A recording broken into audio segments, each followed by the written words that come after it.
Raden Surodiningrat, Adipati Ponorogo ke-11. Raden Adipati Surodiningrat I adalah Bupati Ponorogo Kota Lama yang ke-11.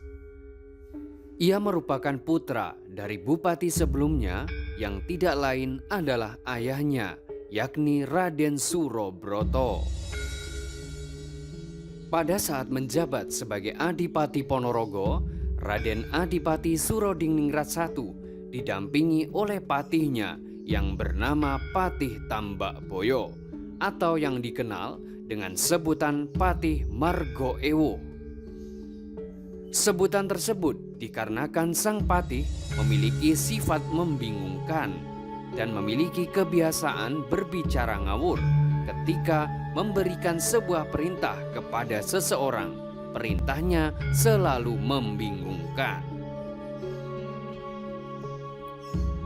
Patih Tambak Boyo yang memiliki sifat tidak baik itu membuat ia kurang disukai oleh orang lain. Oleh karena itu, tidak heran jika lamarannya terhadap putri Raden Adipati Surodiningrat I ditolak dengan halus. Penolakan lamaran terhadap putri Surodiningrat I ternyata menjadi bara api dalam dada Patih Tambak Boyo. Ia memiliki rencana jahat kepada Raden Surodiningrat I.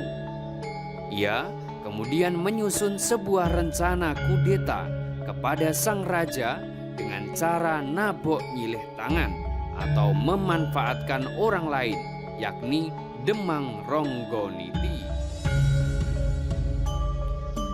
Demang Ronggoniti merupakan salah satu warok yang terkenal sakti di Ponorogo. Ia memiliki banyak murid sehingga banyak disegani oleh masyarakat. Namun, di sisi lain, Demang Ronggoniti memiliki sifat ceroboh, mudah terhasut, apalagi jika mendapatkan sanjungan dari orang lain.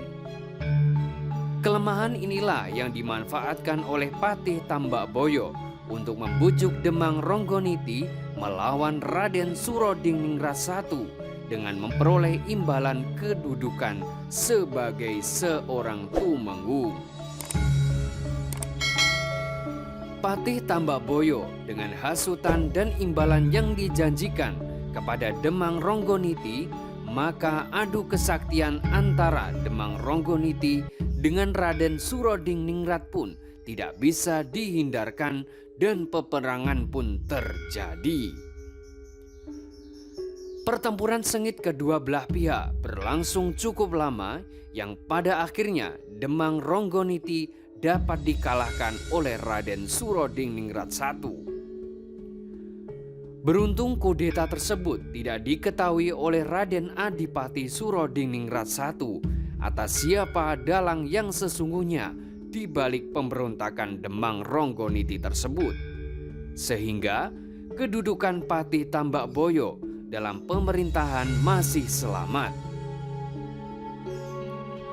Namun kedudukan Patih Tambak Boyo dalam pemerintahan ibarat duri dalam daging. Selalu ada riak-riak kecil untuk menghalangi laju pemerintahan Raden Adipati Surodiningrat I, sehingga roda pemerintahan Ponorogo berjalan kurang maksimal.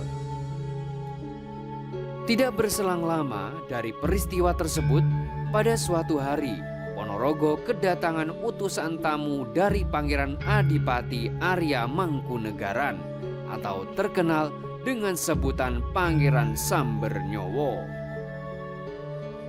Utusan tersebut memberikan kabar perihal ajakan berjuang melawan penjajahan Belanda.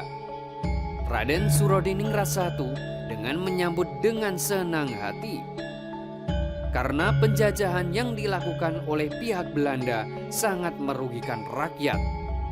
Untuk mengatasi hal tersebut, tentu memerlukan dukungan kuat dari adipati-adipati dari daerah lain untuk melawan bersama. Raden Surodiningrat I sebagai salah satu adipati mendukung penuh Pangeran Sambernyowo.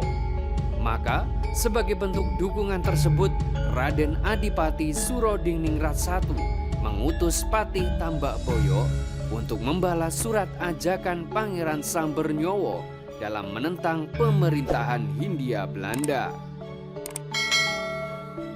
Bara api dalam dada Patih Tambakboyo masih belum reda untuk menghabisi Raden Surodiningrat I. Perintah Raden Adipati Surodiningrat I untuk membalas surat Pangeran Sambernyowo ia manfaatkan untuk mengadu domba kedua belah pihak. Surat Adipati Surodiningrat I yang berbunyi Sampun Samekta Sedoyo, yang artinya sudah siap semuanya, diganti redaksinya oleh Patih Tambakboyo menjadi ajakan berperang Sampun Samekta ing ngayuda. Surat balasan yang dipelintir oleh Patih Tambakboyo tersebut membuat kemarahan Pangeran Sambernyowo sehingga timbul perselisihan. Timbullah perang catur di antara keduanya. Dari perang catur berkembang menjadi sebuah perang fisik yang berkobar dengan sengit. Perang tersebut mengakibatkan Raden Adipati Surodiningrat I meninggal dunia di tangan Pangeran Sambernyowo. Gugurnya Adipati Surodiningrat I dikenal oleh rakyat dengan sebutan Surodiningrat I Sedo Dumung. Menjelang wafatnya Surodiningrat I, Pangeran Sambernyowo atau KGPAA Mangkunegaran I menemuinya dengan menunjuk sepucuk surat yang dikirim oleh Patih Tambakboyo yang berisikan ajakan berperang. Mengetahui bahwa dirinya telah diadu domba dengan KGPAA Mangkunegaran I, Raden Adipati Surodiningrat I kemudian memerintahkan pasukannya untuk mengejar Patih Tambakboyo yang melarikan diri dan memenggal kepalanya sebagai penebus kesalahan yang dilakukan Patih Tambakboyo. Raden Adipati Surodiningrat I kemudian wafat dan jenazahnya dimakamkan di pemakaman Gandoloyo, Setono Jenangan.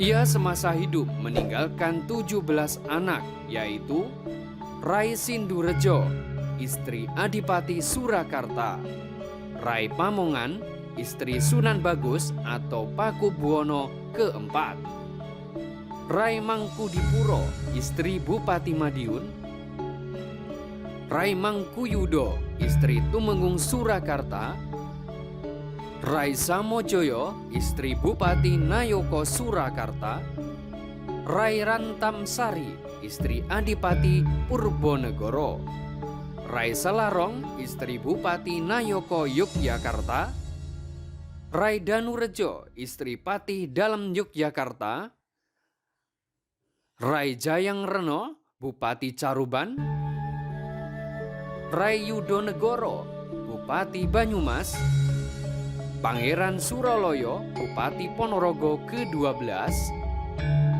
Raden Cokromenggolo, Bupati Nayoko Cokromenggalan, Raden Surodiningrat II, Bupati Ponorogo ke-13, Raden Brotodirwiryo, Bupati di Madura, Raden Brotonegoro, Bupati Polorejo, Raden Suroyudo, Bupati di Sragat, dan Raden Panji Hudan, Bupati di Jakarta.